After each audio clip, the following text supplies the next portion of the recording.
तो आज मैं आपको बहुत ही आसान तरीके से पैंट की कटिंग और स्टिचिंग बताऊंगी। तो इसके लिए हमने 2.25 मीटर फैब्रिक लिया है और इस फैब्रिक की विड्थ है 42 इंच की। सबसे पहले हमने फैब्रिक को डबल में रखा है। ये इसकी लंबाई है और ये इसकी चौड़ाई है, तो चौड़ाई में हमने इसको डबल फोल्ड करके रखा है। सबसे पहले हम फ्रंट का पार्ट कट करेंगे।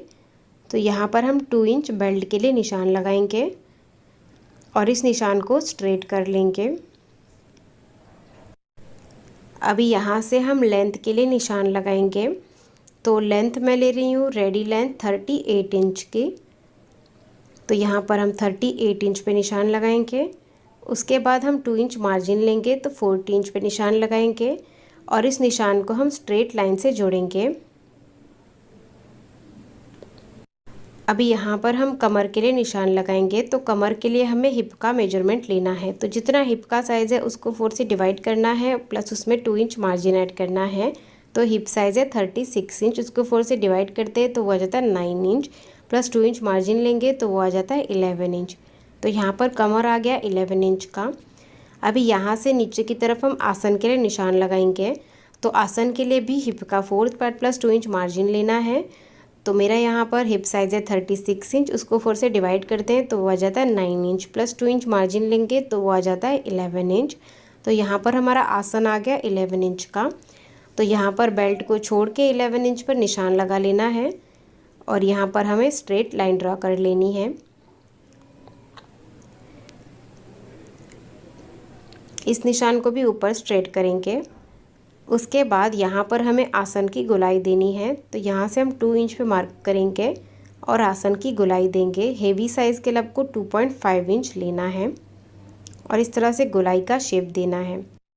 अभी यहाँ से हमें बॉटम के लिए निशान लगाना है। तो सबसे पहले हमें इसका हाफ लेना है। तो ये यहाँ पर 13 इंच का आया है, तो इसका हाफ हो जाएगा 6.5 इंच। तो यहाँ पर हम 6.5 इंच पे निशान लगाएंगे। तो ये इसका सेंटर है 6.5 इंच। सेम निशान हम नीचे की तरफ लगा लेंगे 6.5 इंच का। उसके बाद जितना भी हमारा बॉटम है उसका हमें आधा इस तरफ लेना है और आधा इस तरफ लेना है। तो यहाँ पर मैं बॉटम लूज़ रख रही हूँ, तो बॉटम मैं ले रही हूँ 7 इंच का। तो 3.5 इंच हम इस तरफ लेंगे और 3.5 इंच इस तरफ ले लेंगे। तो इस तरह से ये हमारा 7 इंच का बॉटम हो गया है। नीचे की तरफ स्ट्रेट कर देंगे। उसके बाद हमें इस निशान को यहाँ पर जोड़ना है और इस निशान को बिल्कुल इसके सामने जोड़ देना है निशान लगा के।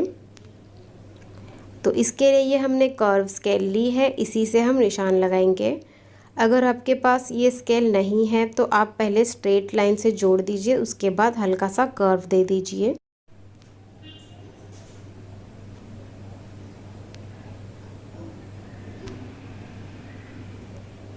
तो इस तरह से फ्रंट पार्ट की मार्किंग हो गई है। अब हम इसकी कटिंग करेंगे।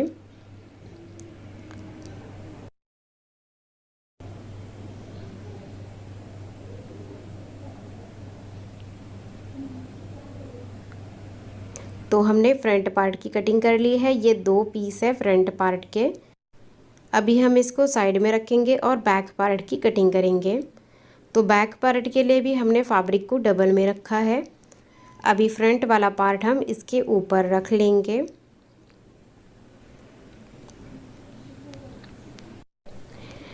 अभी यहाँ पर हमें बैक के लिए 2 इंच एक्स्ट्रा फैब्रिक रखना है और यहाँ पर भी 2 इंच रखना है एक्स्ट्रा।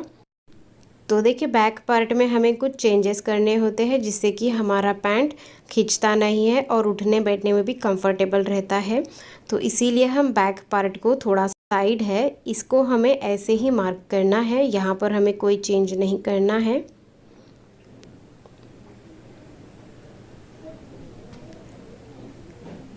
और नीचे की तरफ भी हम इसको ऐसे ही मार्क कर लेंगे। उसके बाद ये जो आसन वाली साइड है यहाँ से हमें 2 इंच एक्स्ट्रा बढ़ाना है बैक के लिए। और देखिए ऊपर की तरफ भी हमने 2 इंच एक्स्ट्रा ही लिया है, तो यहाँ पर भी हम 2 इंच एक्स्ट्रा ले लेंगे। इस तरह से पूरे में हमें 2-2 इंच एक्स्ट्रा लेना है। और यहाँ पर स्ट्रेट लाइन ड्रा करनी है। उसके बाद आसन की गोलाई का निशान लगाना है।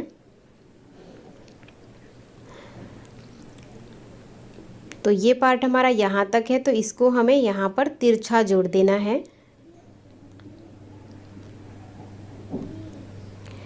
अभी नीचे की तरफ हम 1 इंच एक्स्ट्रा ले लेंगे साइड में, और इसको अभी हम यहाँ पर जोड़ देंगे कर्व स्केल से।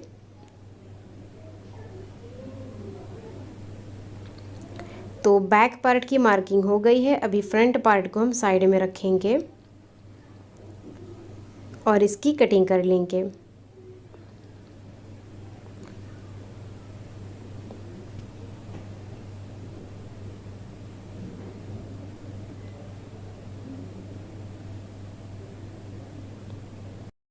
तो इस तरह से ये हमारे 2 पार्ट्स आ गए हैं बैक के लिए भी।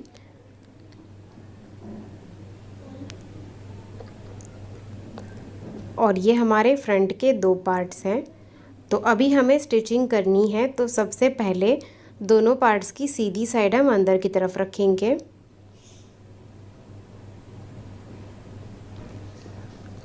और इस पार्ट की भी सीधी साइड हम अंदर की तरफ रख लेंगे।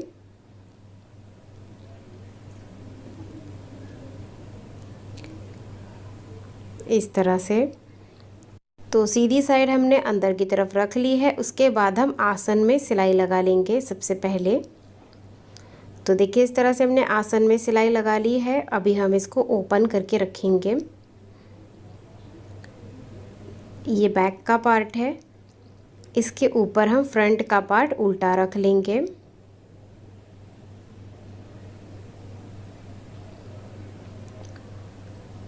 तो दोनों पार्ट्स की सीधी साइड हमने अंदर की तरफ रख ली है।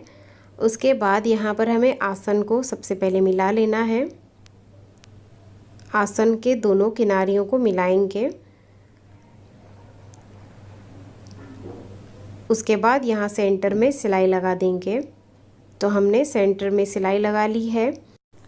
अभी हमें साइड में स्टिच करना है। तो यहाँ पर बॉटम में हमें स्लिट रखना है। तो सबसे पहले हम बॉटम को डबल फोल्ड करेंगे। तो इस तरह से इसको उल्टा करना है। और बॉटम में हमने 2 इंच का एक्स्ट्रा लिया था, तो एक 1/2 इंच का फोल्ड करेंगे सबसे पहले। उसके बाद 1.5 इंच का फोल्ड कर लेंगे और यहाँ पर सिलाई लगा देंगे। तो इस तरह से हमने बॉटम को फोल्ड कर दिया है। अभी हम साइड को स्टिच करेंगे। तो यहाँ पर फ्रंट का पार्ट छोटा है और बैक का पार्ट बड़ा है। तो हमें क्या करना है, दोनों की किनारियों को इस तरह से मिला लेना है।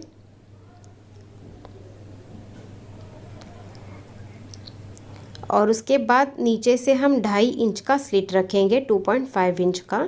तो यहाँ पर हम 2.5 इंच पर निशान लगाएंगे और उसके बाद हम यहाँ से इसको स्टिच करेंगे